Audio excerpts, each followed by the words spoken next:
chers amis, nous sommes le 9 novembre 2011.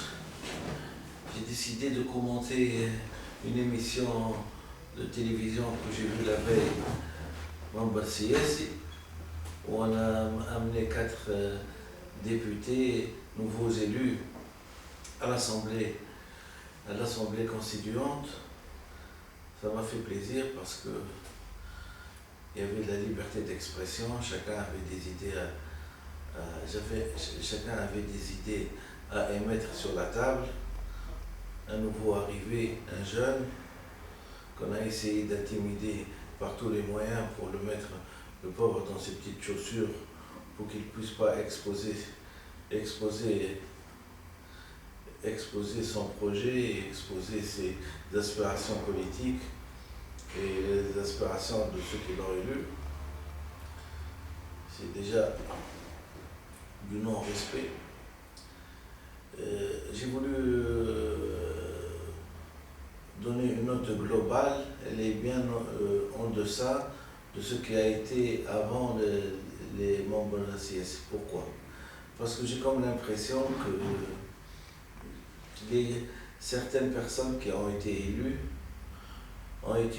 grâce à la Révolution. À partir du moment où on se présente pour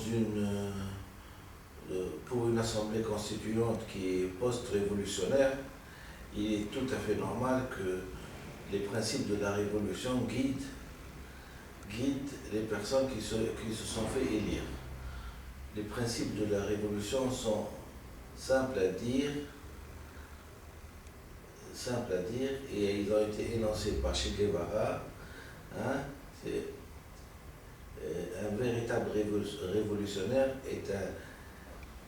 est une personne qui aime son peuple, qui aime la justice et qui aime la vérité. Donc à partir du moment où on connaît ces 3 trépieds, on sait comment danser, comment. Si déjà en post-révolution, qui a mis un point final à 54 ans de gajibi, d'exploitation de l'homme par l'homme, de censure, de malversation, d'escroquerie, de faux et d'usage de faux,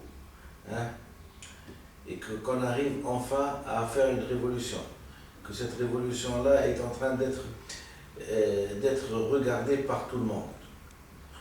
Le monde entier est en train de nous voir comment on va transcender, comment on va changer. Il est inutile, je pense, que de tenir le langage d'avant la Révolution, entre autres. Les gens qui n'ont pas compris qu'est-ce qu'elle va amener, la Révolution, je pense que c'était un peu de l'irresponsabilité de se présenter. Et il est certain qu'ils peuvent avoir un alibi, c'est que les gens qui ont mis la période de transition ont essayé d'omettre beaucoup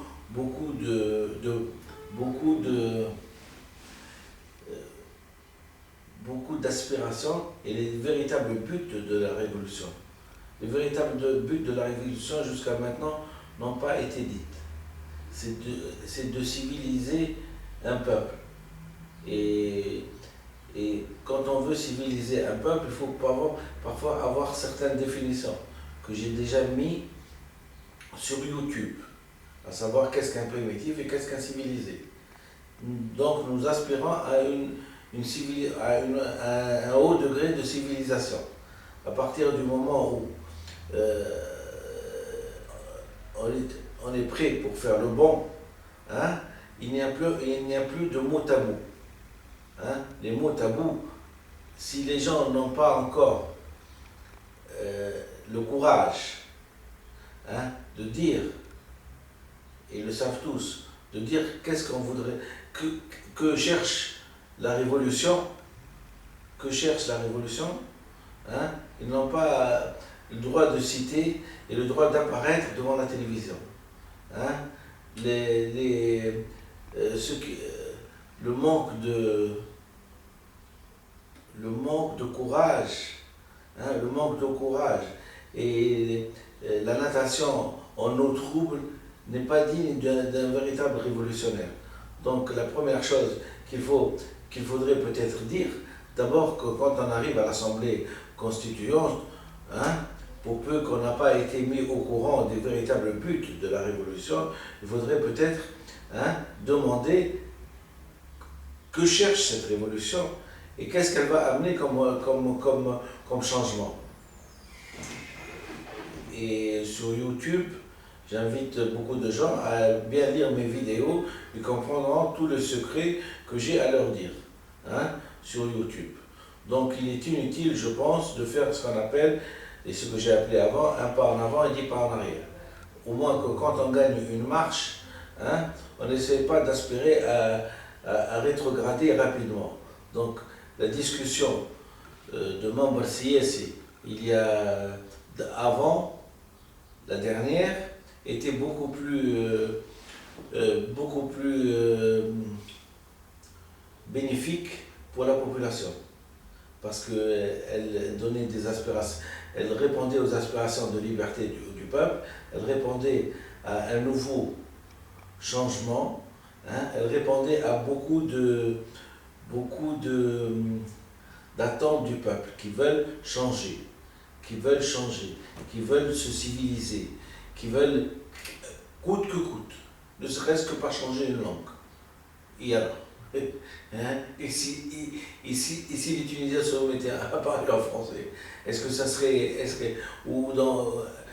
parler en français et adopter une langue arabe moderne, est-ce que ça serait la fin du monde ou ça serait un acquis civilisationnel? Je pense que c'est un acquis civilisationnel. Et moi, pour moi, c'est les véritables buts.